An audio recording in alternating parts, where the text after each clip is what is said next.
शेतकरी बंधूंनो की अशा अभियानाअंतर्गत आपल्या शेतकरी बांधवांना खरीप हंगाम चालू होण्याच्या अगोदर त्या हंगामात जी काही पिकं घेतली जातात त्या गावात क्रॉपिंग पॅटर्न ती पद्धती कशी आहे या आमच्या शेतकरी बांधवांना मार्गदर्शन करणं, त्याच्या अगोदर उत्पादन वाढीसाठी ज्या ज्या छोट्या छोट्या तांत्रिक बाबी आहेत त्या बाबी शेतकऱ्यांना समजून सांगणं, उदाहरणार्थ बीज प्रक्रिया, त्याच्यानंतर माती परीक्षणावर कसं व्यवस्थापन, सूक्ष्म अन्नद्रव्यांची कमतरता असेल तर सूक्ष्म अन्नद्रव्य जमिनीत गेली पाहिजे, त्यामुळे जमिनीचं पोषण भरल होईल। त्यासोबतच जे काही छोट्या छोट्या उत्पादन वाढीसाठी आपण नवीन बियाणं म्हणजे भारत सरकारचा कृषी विभाग असेल, महाराष्ट्र सरकारचा कृषी विभाग असेल, कृषी संशोधन केंद्र असतील, तर राष्ट्रीय पातळीचे संशोधन केंद्र असतील, त्यांनी विकसित केलेलं वाण, जुनं वाण त्यातून नवीन वाण जे की जे नवीन वाण खतरनाक किंवा आपल्या उत्पादनात जमिनीतल्या अधिक प्रतिसाद देतं अशी वाहनं आपण लावायची, हा या अभियानामागचा उद्देश आहे। शेतकऱ्यांच्या समस्या जाणून घेणं, त्या समस्या शासनापर्यंत पोहोचवणं, एकंदरीत शेतकऱ्यातील आणि शासनातील दरी कमी करणं, शेतकऱ्याच्या प्रश्नांचं उत्तर लॅबपर्यंत पोहोचवणे आणि लॅब मध्ये विकसित झालेलं तंत्रज्ञान लँडपर्यंत पोहोचवणं, शेतकऱ्यांपर्यंत मानवापर्यंत पोहोचवणं हा या अभियानाचा उद्देश। आणि मित्रांनो, आजच्या या शेतकरी बंधूंनो, भगिनींनो, विशेष करून आनंद वाटतो आज या ठिकाणी आमच्या भगिनी पण देखील उपस्थित आहेत। मी आजच्या या कार्यक्रमासाठी खास करून उपस्थित असलेले भारत सरकारचे राष्ट्रीय द्राक्ष संशोधन केंद्राचे माननीय डॉक्टर काळेसाहेब या ठिकाणी आहेत, आपल्या गावात आहेत आणि कृषी विज्ञान केंद्राचे स्वागत करतो। त्यानंतर खास करून पशुविज्ञान जे काही आपलं विद्यापीठ आहे तर त्या विद्यापीठाचे शास्त्रज्ञ आणि विशेष म्हणजे जे आपल्या गावाचे भाचे आहेत असे डॉक्टर पवार साहेब, विशेष आनंदाची गोष्ट ते शास्त्रज्ञ आहेत, मोठे शास्त्रज्ञ आहेत, नागपूरला जे काही पशुविज्ञान विद्यापीठ आहे त्याच्यात ते डॉक्टर आहेत, तर ते आपल्याला खास करून शासनाचे प्रतिनिधी म्हणून ते आज या गावात आले आणि दुग्ध शर्करा योग म्हणजे एखाद्या गावाचा भाचा आणि मामा मामी समोर पडले अशा यांना मार्गदर्शन करणं हा चांगला सुवर्ण योग आहे।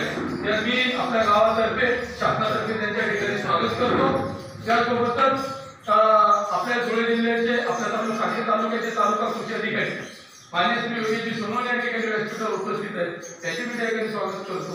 माझे सहकारी, माझे परम मित्र, माझे मित्र डॉक्टर पंकज पाटील शास्त्रज्ञ पीक संरक्षण देखील या ठिकाणी उपस्थित आहेत।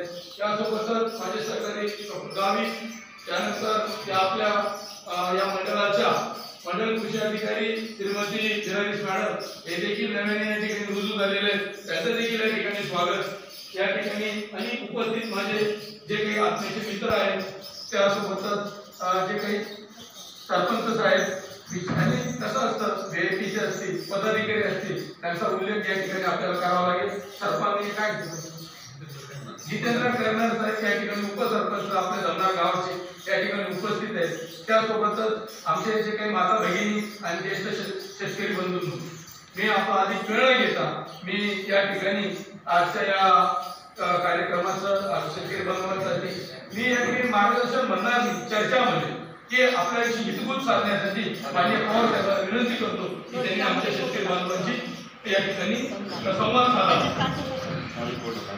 धन्यवाद।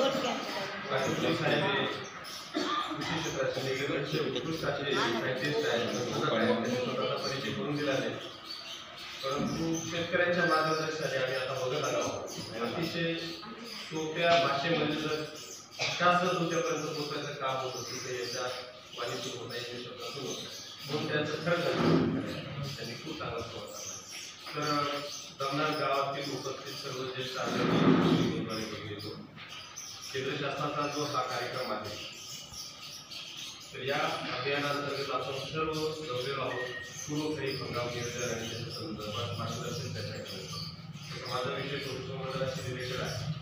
पशुसंवर्धन कसं व्हायला पाहिजे आणि आज त्याची परिस्थिती काय आहे, तुमच्या समस्या काय आहेत, त्याच्यावरचा आपला जो उपाय काय या सगळ्या गोष्टींची चर्चा आपण करू। तर नक्कीच कृषीप्रधान देश असलेल्या आपल्या देशाचा मुख्य व्यवसाय हा कृषी आहे, परंतु कृषी व्यवसाय आपण म्हणजे आता आपलेही आजोबा पंजोबा ज्या पद्धतीने करत होते त्या पद्धतीने आपण आता शेत केलेला आहे। पूर्वी कृषी व्यवसाय म्हणजे शेती आणि पशुपालन हा एकत्रितरित्या होत होता, परंतु आता ते दोन वेगवेगळे व्यवसाय व्यवसाय या रूपाने आपण जेव्हा बघायला लागतो आणि जेव्हा एखाद्या व्यवसायाचं जेव्हा उद्योगाकडे रूपांतर होतं, यांत्रिकीकरण होतं, वेगवेगळ्या यंत्रांच्या माध्यमाने आपण तो व्यवसाय जेव्हा करतो तेव्हा तुम्हाला तंत्रज्ञानाची गरज लागते. जर तंत्रज्ञानाची जोड तुम्ही घेतली तर त्या व्यवसायामध्ये तुम्ही सफल होणार. परंतु दोन वेगवेगळे संसार मांडले, दोन वेगवेगळे तुम्ही पद्धतीने हा व्यवसाय करत आहात आणि परंपरागत पद्धतीने करत आहात तुम्ही केलं जातात. पूर्वी गाईचं शेण किंवा शेणखत आपण जमिनीमध्ये टाकत होतो, जमिनीची कस